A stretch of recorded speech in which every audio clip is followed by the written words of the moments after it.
Maintenant, essayons de comprendre pourquoi est-ce que Dieu a choisi la parole comme épée.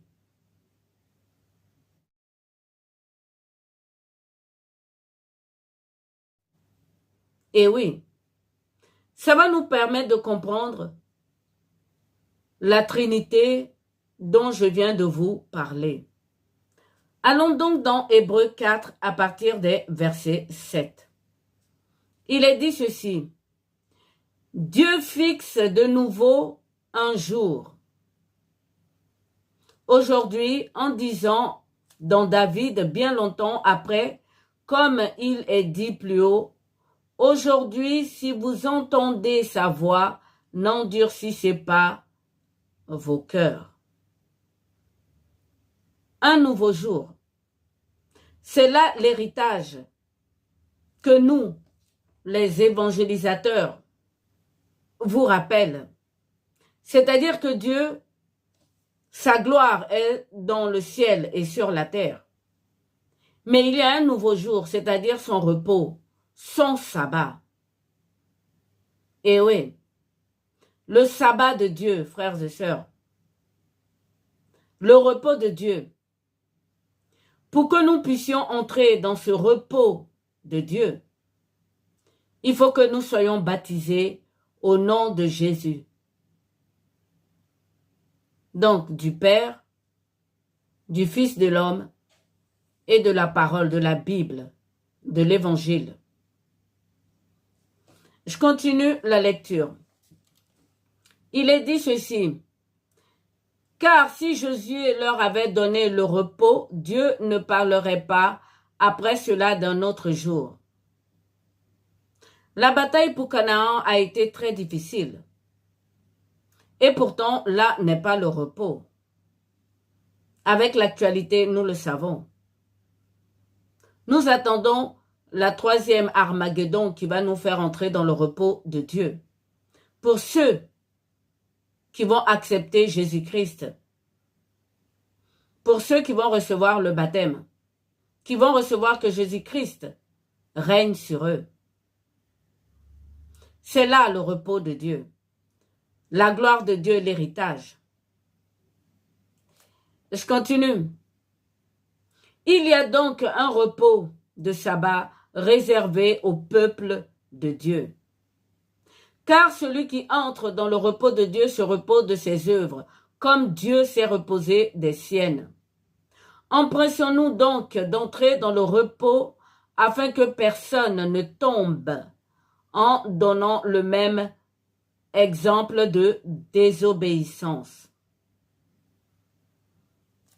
Car, le verset qui m'intéresse, car la parole de Dieu est vivante et efficace, plus tranchante qu'une épée quelconque à deux tranchants pénétrant jusqu'à partager âme et esprit, jointure et moelle. Elle juge les sentiments et les pensées du cœur. Nulle créature n'est cachée devant lui, mais tout est à nu et découvert aux yeux de celui à qui nous devons rendre compte. Dieu est en tous et en tout. Pourquoi est-ce qu'il a envoyé son Fils, la parole, qui est une épée? Lorsque moi je lis la Bible, frères et sœurs, il y a des fois je suis heureuse parce que ce sont de belles paroles d'espérance pour les personnes qui les comprennent. La Bible parle de ce repos de Dieu qui est notre héritage. Mais il y a des fois, lorsque je lis la Bible, je pleure aussi. Tout simplement parce qu'il y a une vérité qui déchire l'âme. Et oui, il y a une vérité qui sépare l'âme et l'esprit. C'est cette vérité qui a fait tomber Satan. Il a été séparé de l'esprit. Il ne vit que de souffle. Toute personne qui n'accepte pas Jésus-Christ et dont la parole du Christ ne leur parle pas, ils sont séparés donc de l'esprit du Christ. Et cette parole, ils ne l'acceptent pas de Jésus-Christ en disant « ouais, c'est un homme qui se fait Dieu ». Cette parole sépare l'âme de cette personne et de Dieu. Voilà ce que veut dire cette parole. Voilà pourquoi Dieu a envoyé son Fils dans le monde comme une épée tranchante. Il lui a tout remis. Il est le Père. Je vais vous lire une deuxième traduction. C'est très important, frères et sœurs. Voici ce que nous dit la deuxième traduction. Vivante, en effet, est la parole de Dieu. Jésus-Christ est vivant, mort et ressuscité, et pourtant il était une puissance, il était dans l'âme de Dieu. Et il est venu se faire homme. Je continue. Vigoureuse et plus acérée que n'importe quelle épée à double tranchant. Elle se fiche jusqu'au point de séparation entre âme et esprit. Quelqu'un qui refuse Jésus-Christ, frères et sœurs, se disant qu'il connaît Dieu, il ne connaît pas Dieu. Dieu est amour. Dieu est dans l'homme. Et donc un homme se lève pour dire qu'il est Dieu. Cela ne devrait choquer personne si on connaît Dieu. Je continue la lecture. Articulation et moelle, et démêle ainsi les désirs et les pensées du cœur. Aussi bien n'est-il pas de créature qui échappe à sa vue. Tout est mis à nu et à découvert aux yeux de celui à qui nous devons rendre compte. Et oui, jointure et moelle. À certains, je me pose la question de ce qu'ils attendent de Dieu. Qu'est-ce qu'ils veulent de Dieu? En plus que ce qu'il leur a déjà donné. N'est-ce pas le repos? Rentrez dans le repos de Dieu, dans la gloire de Dieu. Et c'est cette gloire que est venu nous donner le Fils. C'est ce repos qu'il est venu proposer. Lorsqu'il est venu, en se faisant homme, il a unifié Dieu et l'homme. Il nous a tellement unifiés qu'il y en a qui le prennent pour un pote.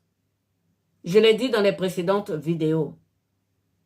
Il nous a tellement unifiés qu'il y en a aujourd'hui par orgueil refusent de croire qu'il est Dieu.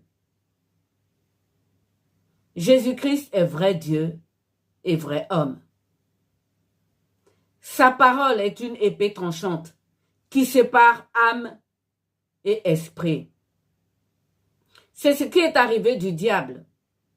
Il a refusé de se prosterner devant le Fils de Dieu. Et donc il a été séparé de Dieu. C'est ce que cette parole veut dire. Dieu est amour. Dieu est bon. Nous les humains, qu'est-ce que nous attendons de Dieu? Qu'est-ce que nous voulons de Dieu? N'est-ce pas le repos? La vie éternelle? Ce n'est pas lui qui nous a fait chuter. Nous avons chuté par la faute de celui-là même qui a été rejeté sur terre. De l'adversaire, de Satan ou du diable. Ce n'est pas Dieu qui nous a fait chuter. Voilà pourquoi moi j'appelle tous les hommes à refuser cette rébellion contre Dieu. Jésus-Christ a essayé de nous unifier. Avec Jésus, nous sommes unis. Mais l'orgueil encore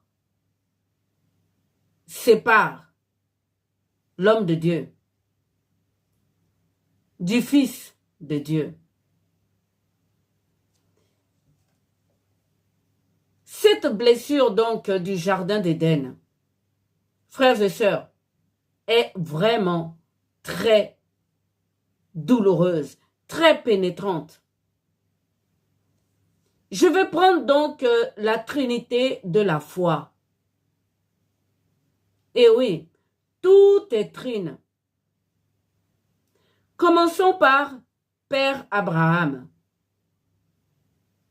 Dieu lui a dit, je vais te donner un fils.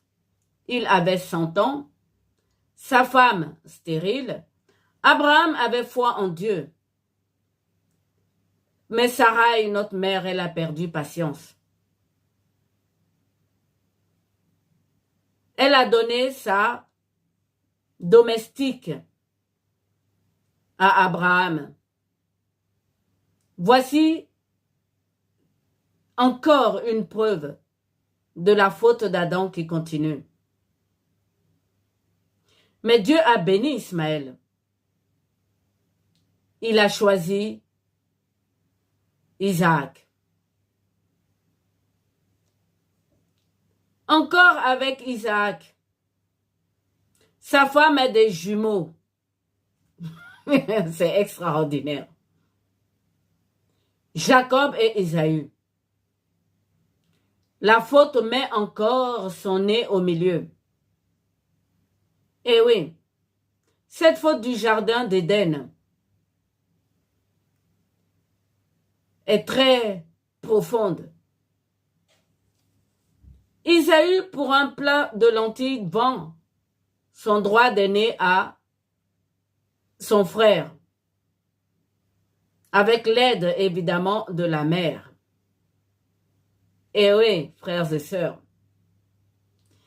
il était gourmand, il aimait manger, son ventre c'était son Dieu.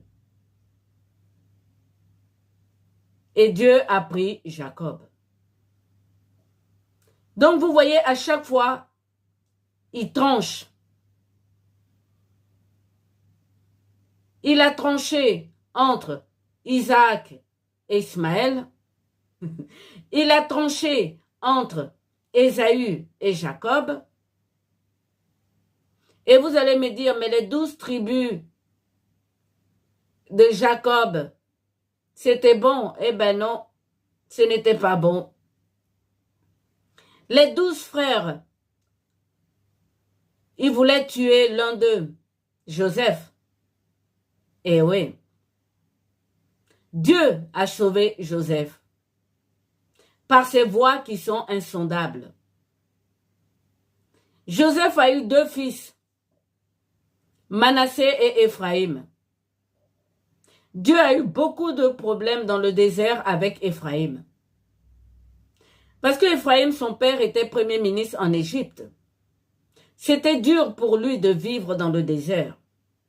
C'est lui qui a monté presque tous les autres contre Dieu. Et Dieu était vraiment en colère contre Éphraïm, mais Dieu leur a pardonné.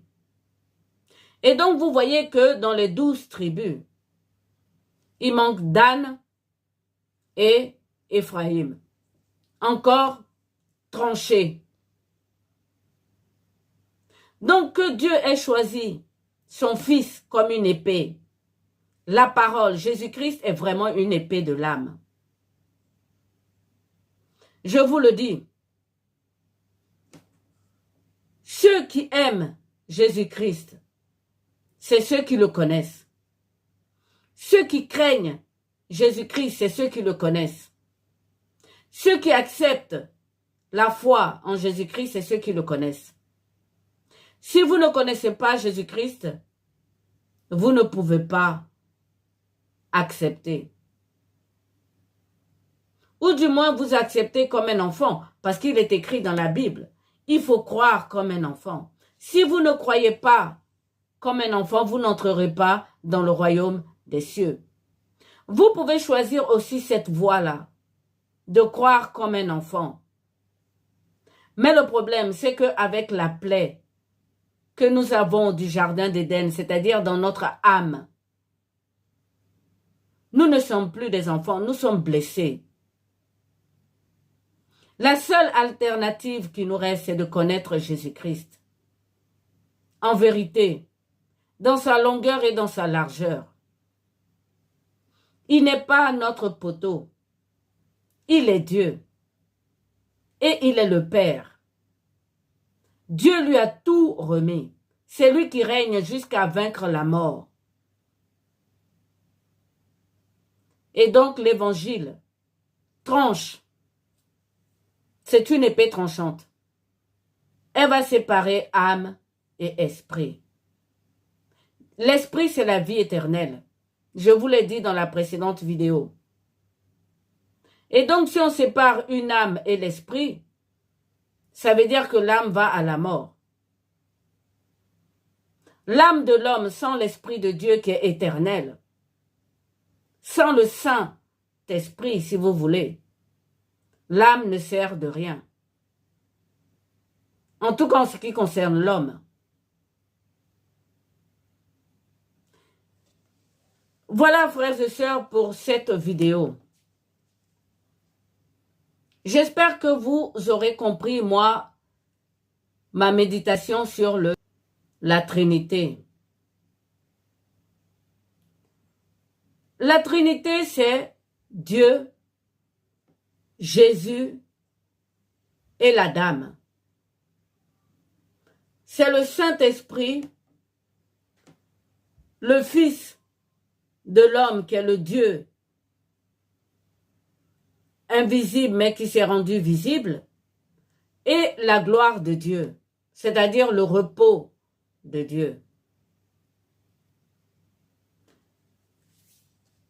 J'espère que vous partagerez ma vidéo à ceux qui ne comprennent pas la Trinité. Dieu est trine. Son Fils qui est Dieu est également trine. L'homme est trine, corps, âme et esprit. Si l'homme a été créé à l'image de Dieu, c'est que Dieu aussi est trine. Dieu est corps, âme et esprit. Son corps, c'est la gloire. C'est ce qu'il a créé pour qu'on le voie. Son âme, ce sont les 4 puissances que je vous ai citées. Et l'Esprit Saint, ça veut dire un seul Dieu qui gouverne tout ça dans l'unité. Saint, ça veut dire un. Le Fils également est trine. Il est Père, Fils de l'homme et Saint-Esprit. L'évangile est esprit. La parole est esprit. La parole est une épée tranchante, frères et sœurs. Le sang de Jésus est esprit. L'esprit de la grâce. Et oui. En conclusion donc de cette vidéo, je vais donc appeler tous ceux qui n'ont pas encore reçu le baptême. Au nom de Jésus, je leur invite à lire la Bible, à changer leur cœur, à ne pas endurcir leur cœur. Jésus-Christ est venu mourir pour nous. Ce n'est pas une question de compassion. Je viens de vous expliquer ce que c'est que la Trinité. Vous êtes enfant de Dieu, qui que vous soyez. Vous êtes enfant de Dieu. Jésus-Christ ne veut pas qu'on pleure sur son sang.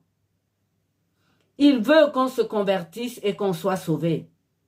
Parce que Dieu a mis son esprit en nous et il nous aime. Il y a une parole qui dit Je n'ai pas beaucoup de moyens, je ne peux pas tourner ma page. Il est exactement écrit ceci, je l'ai en tête. Dieu est jaloux de l'esprit qu'il a mis en nous. Et oui, il est jaloux de l'esprit qu'il a mis en nous. C'est son esprit qu'il a mis en nous. Il vous a créé, frères et sœurs. Donc, revenez à Dieu. Convertissez-vous. Ce monde est animé seulement par le souffle. Ce monde est animé par le souffle. Celui qui est en nous, qui nous a créés, c'est l'Esprit de Dieu. Il est plus puissant que celui qui est dans le monde. Convertissez-vous au nom de Jésus. Lisez la parole et laissez la parole découper toutes les jointures. Lisez la parole de Dieu et laissez-la pénétrer dans votre cœur. Enlevez de vous l'infidélité qu'il y a eu dans le jardin d'Éden. Enlevez de vous tout ce qui est mauvais. Le Fils de Dieu est venu séparer le bon grain du mauvais grain. C'est ce que signifie cette parole. Pourquoi Dieu a envoyé son Fils comme une épée tranchante?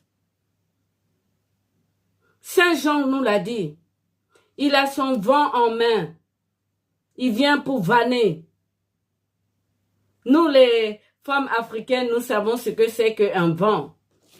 Je vous le montre. C'est un truc comme ça. On met les grains là-dedans et on ventile. Et tout ce qui est mauvais s'en va dans le vent. Exactement comme ce qui s'est passé avec Satan. L'épée a tranché. Il a séparé l'adversaire de Dieu. La parole est vivante, une épée tranchante qui sépare âme et esprit. Revenez à Dieu. Convertissez-vous.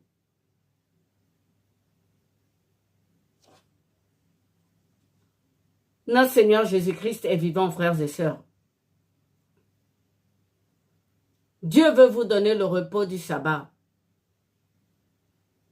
Il veut vous donner la gloire en héritage, c'est-à-dire l'immortalité. Aujourd'hui, si vous entendez cette parole, n'endurcissez pas votre cœur.